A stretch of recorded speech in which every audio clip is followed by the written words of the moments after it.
আজকে আওয়ামী লীগ বাংলাদেশের একটা সংগঠন, সবথেকে প্রাচীন সংগঠন বলতে গেলে উপমহাদেশেই। এই সংগঠন প্রতিষ্ঠা লগ্ন থেকে বাংলাদেশের জনগণের জন্য কাজ করে যাচ্ছে।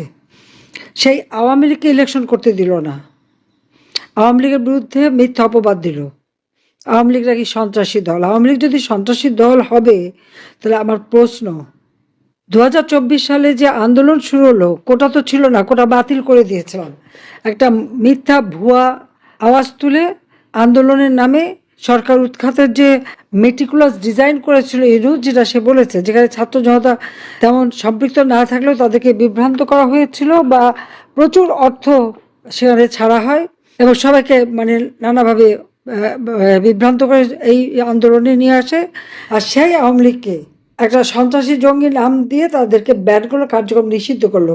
এটা আর কিছু নয়, এটা কিন্তু আওয়ামী লীগ সন্ত্রাসী তা না। তারা জানে যে জনগণের কাছে আওয়ামী লীগের যে গ্রহণযোগ্যতা, এবং আওয়ামী লীগ নির্বাচনে গেলেই ভোটে জিতবে, সেখানে ওই জামাত আর বিএনপি একসাথে হলেও পারবে না। সেই কারণেই এই চক্রান্তটা করলো।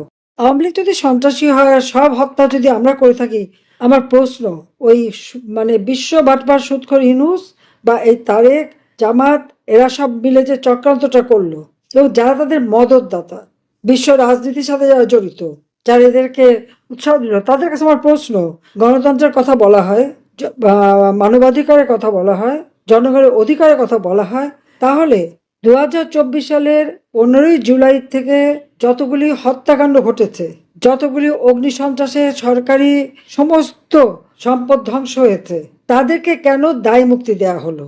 দায় মুক্তি দেওয়া হলো যাদেরকে, কেন? তারাই তো হত্যাকাণ্ড ঘটিয়েছে, সন্ত্রাস করেছে, মানুষ খুন করেছে, মানুষ মেরে ঝুলিয়ে রেখেছে, ঘর বাড়ি ব্যবসা প্রতিষ্ঠান সব ধ্বংস করেছে।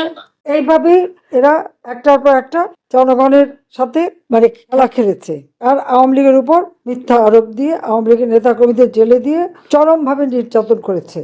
আওয়ামী লীগকে সন্ত্রাসী নাম দিয়ে বদনাম করে, আওয়ামী লীগকে ব্যান করে দিয়ে, নির্বাচনে অংশগ্রহণ করতে না দিয়ে জনগণের অধিকার ক্ষুণ্ণ করা হয়েছে। তাদের ভোটের অধিকার, গণতান্ত্রিক অধিকার, মত প্রকাশের স্বাধীনতা কেড়ে নেওয়া হয়েছে। তাদের সাংবিধানিক অধিকার কেড়ে নিয়েছে। অবশ্য সংবিধানের কথা কি বলবো, কাজেই আমাদেরকে আরো ঐক্যবদ্ধ হতে হবে, সংগঠন শক্তিশালী করতে হবে, এবং সেই সাথে সাথে আমি একটু বলবো যে সবাইকে এক হয়ে থাকতে হবে। আর যত মিথ্যা মামলা প্রত্যাহার করতে হবে, আমাদের বন্দীদের মুক্তি দিতে হবে এবং তাদের রাজনৈতিক অধিকার নিশ্চিত করতে হবে। এটাই আমাদের একমাত্র লক্ষ্য। আর যেখানে যেখানে সংগঠন যেগুলি পূর্ণাঙ্গ হয়নি, সেগুলি সব পূর্ণাঙ্গ করে ফেলতে হবে। আর সেই সাথে সাথে দেশের মানুষের পাশে দাঁড়াতে হবে। কৃষক, শ্রমিক, যারা রিক্সাওয়ালা, দিনমজুর, খেটে খাওয়া মানুষ, অনগ্রসর মানুষ, তাদের পাশে দাঁড়াতে হবে। সেটাই আমার আহ্বান, কারণ আমরা তাদের জন্যই কাজ করি। সবাইকে ধন্যবাদ। জয় বাংলা, জয় বঙ্গবন্ধু, বাংলাদেশ চিরজীবী হোক।